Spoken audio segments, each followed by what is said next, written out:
Do you remember that time Eminem got beat up and then sued for $1 million? Well, it all starts with this kid, Marshall. And Marshall's 9 years old, living in Michigan. And bro has a problem. The poor kid gets bullied a lot in school.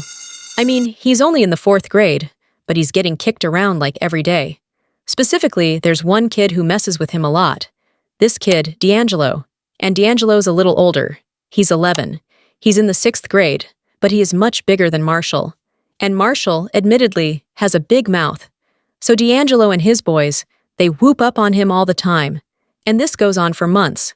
But one day, in 1982, they give it to him real bad. Because it's winter and it's snowy out, and they're all outside.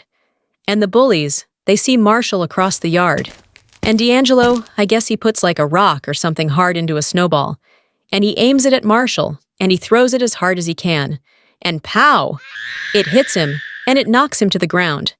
Then the bullies all jump him, and they beat him over and over and over again. And eventually, Marshall stops moving. He's blacked out. And Deangelo and his boys, they're like, oh shit!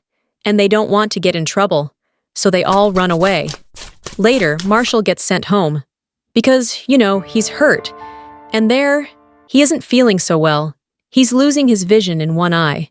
And his ear starts bleeding. So his mom, or someone, takes him to the hospital. And at the hospital, they determine that he has a cerebral concussion, and for the next 5 days, he apparently goes in and out of consciousness. Well, lucky for Marshall, he eventually recovers. But he's never the same. According to his mom, as a result of all this bullying, not only was he physically injured, but he started exhibiting antisocial behavior and acting out. In fact, she's so upset by the damage this has done to him, she goes and files a lawsuit against the school district, claiming that they neglected to protect her son from harm while he was in their care. But unfortunately for her, the lawsuit is eventually thrown out on the grounds that the school district has, government immunity or something, and they can't be sued in this case. But whatever, they all eventually move on. So fast forward many years, and it's now the late 80s, and Marshall's a teenager, and he gets really into hip-hop and rapping, and he decides, I want to be a rapper. And over the next decade, he starts freestyling and writing songs, and competing in rap battles. And he does this for years. He even puts out an album. And then one night in 1997, his whole life changes. Because he's 25 years old now, and he competes in a rap battle competition called the Rap Olympics. And he actually does really well. In fact, he does so well, he gets 2nd place. Here's the thing, though. In the audience that night is an intern for Interscope Records. And this intern really likes what he hears. So after the show, he goes up to Marshall, and he's like, hey, you're great. Do you have a demo or something you can give me? And Marshall, he's still all salty. Because he came in 2nd place and not 1st. And he's like, yeah, sure, whatever. And he gives him an EP, a literal cassette tape of some of his songs, called the Slim Shady EP. Not the Slim Shady LP, the Slim Shady EP. It only has a few songs on it. And that intern eventually passes that tape on to his boss at Interscope. The boss at Interscope loves it, and he passes it on to famous rapper-producer Director. And this leads to Marshall getting signed to Interscope Records as Eminem. Then, about a year after that, in 1999, his next album, the Slim Shady LP, drops. And it immediately blows the fucks up. And so does he. And very quickly, he becomes one of the biggest, if not the biggest, rapper in the world. Now, one of his songs on the Slim Shady LP is called Brain Damage. And that song is about the times when he was 9 years old. And he would get jumped by Deangelo and his boys. And in the lyrics, he describes some of it. And he specifically calls out Deangelo by name. Now, I can't play it for you because of copyright, but I could rap it for you.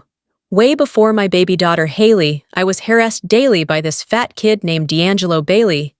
He banged my head against the urinal till he broke my nose, soaked my clothes in blood, and he grabbed me and choked my throat.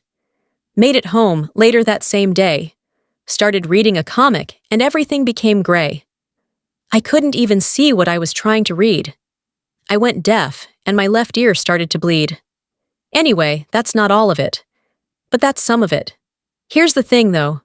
Marshall is so popular now that he's doing all kinds of press and interviews, and he ends up doing an interview with Rolling Stone. And they ask him about his song Brain Damage, and if it's true. And he says, "Of course, yeah, most of it is." Then the Rolling Stone also finds D'Angelo, and they reach out to him to get his side of the story. And so D'Angelo, now he's older, he's married with kids, he's working as like a janitor, and he apparently also wants to start a rap career.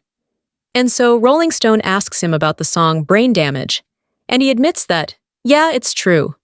Yeah, we flipped him right on his head at recess. When we didn't see him moving, we took off running. We lied and said he slipped on the ice. Hey, do you have his phone number? Those are his exact words.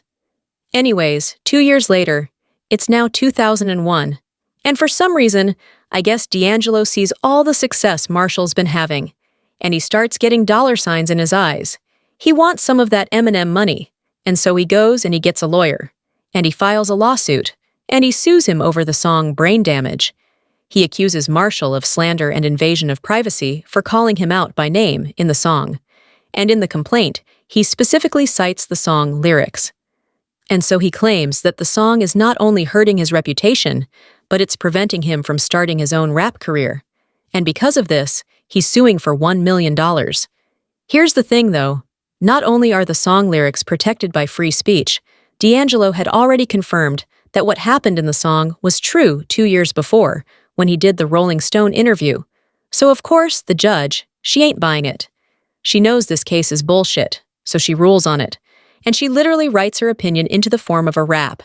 And I'm not making this up. In her order, this is what she wrote. Mr. Bailey complains that his rep is trash, so he's seeking compensation in the form of cash. Bailey thinks he's entitled to some monetary gain because Eminem used his name in vain. The lyrics are stories no one would take as fact. They're an exaggeration of a childish act. It is therefore this court's ultimate position that Eminem is entitled to summary disposition. But that's not even the whole thing. That's just some of it. The whole order is actually pretty long, so I'm not going to do the whole thing.